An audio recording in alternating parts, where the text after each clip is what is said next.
महाकाव्य रामायण महान ऋषि वाल्मीकि द्वारा लिखी गई थी, जो हमें बुराई पर अच्छाई की कहानी बताती है। बहुसिर वाले असुर राजा रावण पर भगवान राम की जीत। फिर भी लंका के सम्राट में हमें जितना दिखता है वो उससे कहीं अधिक है। एक जटिल चरित्र जो एक धर्मपरायण राजा था, उसे अक्सर खलनायक के रूप में अद्वितीय माना जाता है। दरअसल रावण सिक्के के दो पहलुओं का सटीक उदाहरण है। अधिकांश देशों में वो खलनायक के रूप में कलंकित है, जिसने सीता का अपहरण किया और युद्ध शुरू किया। एक क्रूर दमनकारी शासक जिसने अपने ज्ञान और वरदान का दुरुपयोग किया। फिर भी श्रीलंका में रावण की एक अलग राजा की छवि है। उन्हें भगवान शिव का एक भक्त अनुयायी, एक महान विद्वान, एक सक्षम शासक और एक वीणा के उस्ताद के रूप में वर्णित किया गया है, जिसे रावणाहत्था के रूप में जाना जाता है। कहानी यह है कि रावण भगवान शिव की दर्शन करने और कैलाश पर्वत को लंका ले जाकर अपनी मां को प्रभावित करने गया था। शिव के वाहन नंदी ने रावण को अंदर जाने से मना कर दिया। वो नाराज हो गया और नंदी को चिढ़ाने लगा। बदले में नंदी ने भी नाराज होकर रावण को श्राप दिया कि एक बंदर द्वारा लंका का विनाश किया जाएगा। रावण ने नंदी को शिव के प्रति अपना प्रेम दिखाने के लिए पहाड़ को उखाड़ने और हिलाने का प्रयास किया। जैसे ही उन्होंने पर्वत को ऊपर उठाया, शिव उनके अहंकार से क्रोधित हो गए और उन्होंने रावण को शक्तिशाली पर्वतों के नीचे फंसाते हुए उसे वापस नीचे धकेल दिया। रावण ने अपनी एक भुजा को तोड़कर एक वाद्य यंत्र बना लिया था, जिससे उनकी नसें निकलकर तार बन गई थी।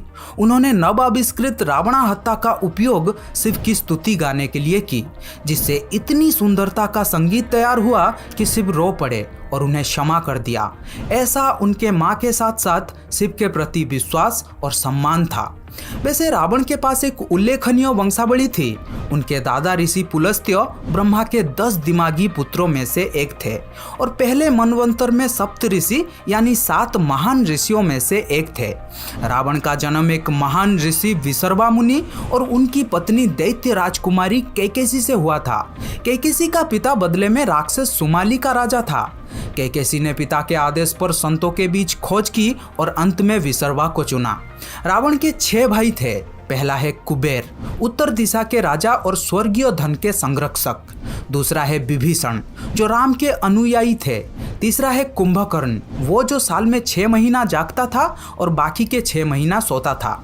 चौथा है खर, पांचवा है दुशाना और छठा है अहिरावण।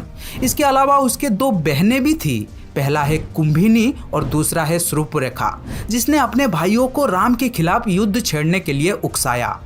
रावण ने बाद में अपने सौतेले भाई कुबेर से लंका पर कब्जा कर लिया और लंका का राजा बन गया। उन्होंने गुरु शुक्राचार्य को अपना पुजारी नियुक्त किया और उनसे शास्त्रों को सीखा।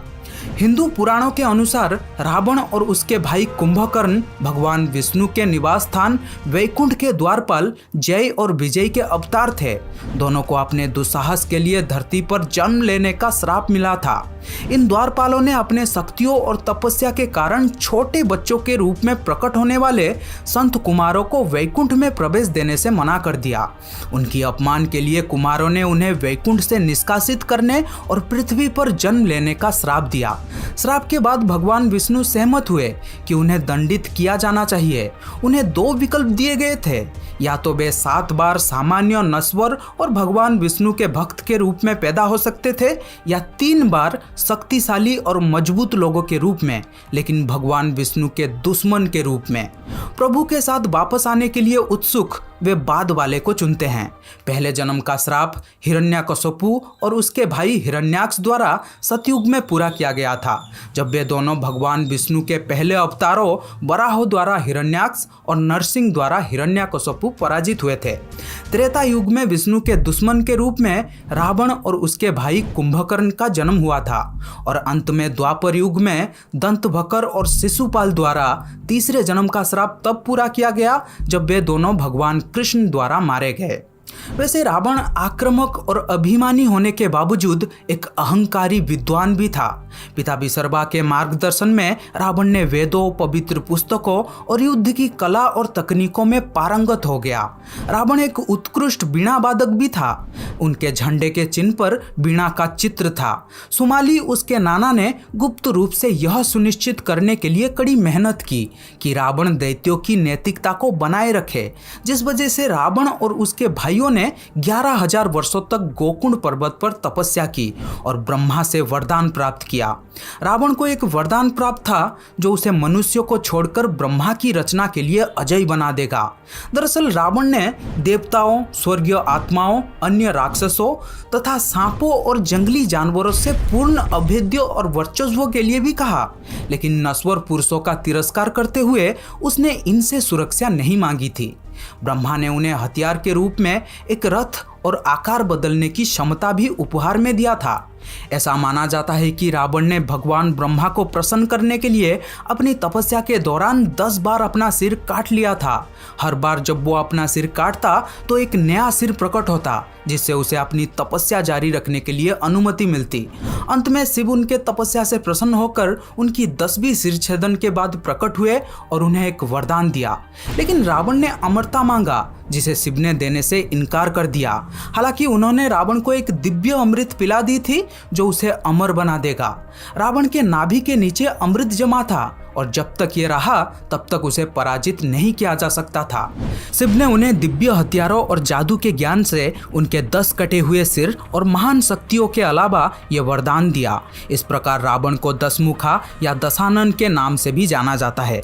इसके अलावा उनके 10 सिर को काम, क्रोध, लोभ, मोह, द्वेष, घृणा, पक्षपात, धोखा, व्यभिचार और अहंकार के प्रतिनिधित्व के रूप में भी दर्शाया गया है।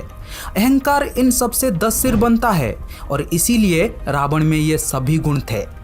लंका एक रमणीय शहर था जिसे स्वयं खगोलीय वास्तुकार विश्वकर्मा ने बनवाए थे। ये देवताओं के कुशाध्यक्ष कुबेर का घर था। जब रावण ने लंका को बलपूर्वक लेने की धमकी देते हुए उसे पूरी तरह से लंका मांग ली थी। हालांकि रावण ने लंका पर कब्जा कर लिया था, लेकिन वो एक उदार और प्रभावशाली शासक था। उनके शासनकाल में लंका का विकास हुआ। विद्वान रावण के अधीन लंका ने विज्ञान और चिकित्सा में बड़ी प्रगति देखी। पुष्पक विमान या हवाई जहाज जिसे उन्होंने उड़ाया, उनके शासनकाल के दौरान की गई महान वैज्ञानिक उपलब्धियों के उदाहरण के रूप में दर्शाया गया है। साथ ही रावण एक चिकित्सक के रूप में भी उच्च पद पर आसीन है और आज तक उसके नाम पर आयुर्वेद पर 7 पुस्तक मौजूद है। ऐसा माना जाता है कि उन्होंने हिंदू ज्योतिषों के संकलन रावण संहिता को भी लिखा था। कैलाश पर कब्जा करने के अपने अपरिपाक प्रयास के दौरान वो भगवान शिव का आजीवन शिष्य बन गया। फिर उनकी भक्ति से प्रसन्न होकर शिव ने उन्हें दिव्य तलवार चंद्रहास दिया था। इस घटना के दौरान उन्हें रावण नाम भी प्राप्त हुआ था, जिसका अर्थ है भयानक गर्जनों वाला। कहा जाता है कि रावण के रोने से पृथ्वी कांप उठती थी। जब पहाड़ उसके ऊपर टिका हुआ था, रावण बदले में शिव का आजीवन भक्त बन गया और कहा जाता है कि उसने ही शिव तांडव स्तोत्रम के रूप में जाना जाने वाला भजन की रचना भी की थी। शिव ने अपने तलवार चंद्रहास को ये चेतावनी देते हुए दी थी कि यदि इसका उपयोग अन्यायपूर्ण कार्यों के लिए किया गया तो ये 3 आंखों वाले के पास वापस आ जाएगा और रावण के दिन गिने जाएंगे। वैसे रावण की 2 पत्नियां थी। उनकी 2 पत्नियों से उनके 7 बेटे थे। उनकी पहली पत्नी का नाम था मंदोदरी और दूसरी पत्नी का नाम था धन्यमालिनी। मंदोदरी असुरों के राजा मायासुर और दिव्य अप्सरा हेमा की बेटी थी। लेकिन एक विचारधारा है जो रावण को एक व्यभिचारी के रूप में भी चित्रित करता है। देवों के गुरु बृहस्पति के पुत्र ब्रह्म ऋषि कुशध्वज की पुत्री वेदवती का उल्लेख मिलता है। अपने जीवन जप और पवित्र वेदों का अध्ययन करने के बाद उन्होंने अपनी बेटी का नाम वेदवती रखा। ये वेदों का अवतार जो उनके भक्ति और तपस्या के फल के रूप में पैदा हुई थी। अपने जन्म के कुछ ही समय बाद ही वेदवती को वेदों का ज्ञान हो गया था। वेदवती बहुत ही सुंदर कन्या थी जो कि भगवान विष्णु की बहुत बड़ी भक्त थी। लेकिन एक दिन लंका का राजा तथा राक्षस जाति के रावण ने वेदवती को ध्यान में बैठी हुई पाते हैं और उनकी अविश्वसनीय सुंदरता से मोहित हो जाते हैं। वे उसके सामने शादी का प्रस्ताव रखते हैं, जिसे अस्वीकार कर दिया जाता है। रावण उनकी तपस्या और विष्णु के प्रति समर्पण का उपहास करता है। हर मोड़ पर खुद को दृढ़ता से नकारा हुआ पाते हुए वे उसके बालों को पकड़कर उसे घसीटते हुए ले जाने की कोशिश करते हैं, जिससे वेदवती को बहुत गुस्सा आया और उसने तुरंत अपना बाल काट लिया और कहा कि वो उसके आंखों के सामने आग में प्रवेश करेगी और कहा, क्योंकि तुमने जंगल में मेरा अपमान किया है इसलिए मैं तुम्हारे विनाश करने के लिए फिर से जन्म लूंगी। इसलिए वो प्रज्वलित अग्नि में प्रवेश कर गई। वो फिर से सीता के रूप में जन्मी और रावण के मृत्यु का कारण बनी। हालांकि भगवान राम ये जानते थे। एक अन्य उदाहरण में ये भी कहा जाता है कि रावण ने भगवान कुबेर के बेटे से जुड़े एक अप्सरा रंभा के साथ दुराचार करने की कोशिश की थी। रावण के चाल जानने के बाद कुबेर ने उसे श्राप दिया कि अगर उसने किसी भी महिला पर जबरदस्ती करने की कोशिश की तो उसके सभी सिर गिर जाएंगे। ये एक कारण है कि जब उन्होंने सीता का अपहरण किया था तब उन्होंने सीता को स्पर्श नहीं किया था। वाल्मीकि रामायण के अनुसार 19वीं रघुवंशी राजा अनरण्य का वध भी रावण ने किया था। अनरण्य ने मरने से पहले रावण को श्राप दिया कि एक दिन मेरे ही वंश में उत्पन्न एक राजा रावण का वध करेगा, और उन्हीं के वंश में आगे चलकर भगवान राम ने जन्म लिया और रावण का वध किया। सीता का अपहरण और सबसे शांतिपूर्ण तरीकों से उनकी रिहाई के लिए बार बार प्रयास करने के बाद, जिसे रावण द्वारा अस्वीकार कर दिया गया, युद्ध हुआ, जिसके परिणाम स्वरूप रावण और उसके सभी पुत्रों की मृत्यु हो गई। कई लोगों का मानना है कि ये विभीषण ही था जिन्होंने अपने ही भाई रावण के साथ विश्वासघात की और रावण के मृत्यु का कारण बना। हालांकि किंवदंतियों के अनुसार ये मंदोदरी थी, जो इस बात से अनभिज्ञ थी कि कैसे वह अप्रत्यक्ष रूप से उस विश्वासघात का हिस्सा बन गई, जिसके कारण भगवान राम के हाथों उसके पति की मृत्यु हो गई। यह स्पष्ट हो गया कि रावण को मारना अब असंभव हो गया है। इसलिए विभीषण ने रावण के नाभि के बारे में रहस्य प्रकट किया, जहां एक वरदान के कारण उनके आत्मा को छुपा कर रखा गया था। उन्होंने भगवान राम को यह भी बताया कि कोई भी नश्वर हथियार कभी भी रावण के आत्मा को काट नहीं सकता। केवल एक जादुई तीर था जो मंदोदरी के सुरक्षा में रखा गया था। भगवान राम के आज्ञा पर हनुमान एक ब्राह्मण संत के वेश में युद्ध के बीच में वापस रावण के महल में उड़ जाते हैं। वे चुपके से मंदोदरी के कमरे में प्रवेश करते हैं और उसे उस स्थान का पता लगाने के लिए प्रवृत्त करते हैं जहां उसने जादुई धनुष छुपाया था।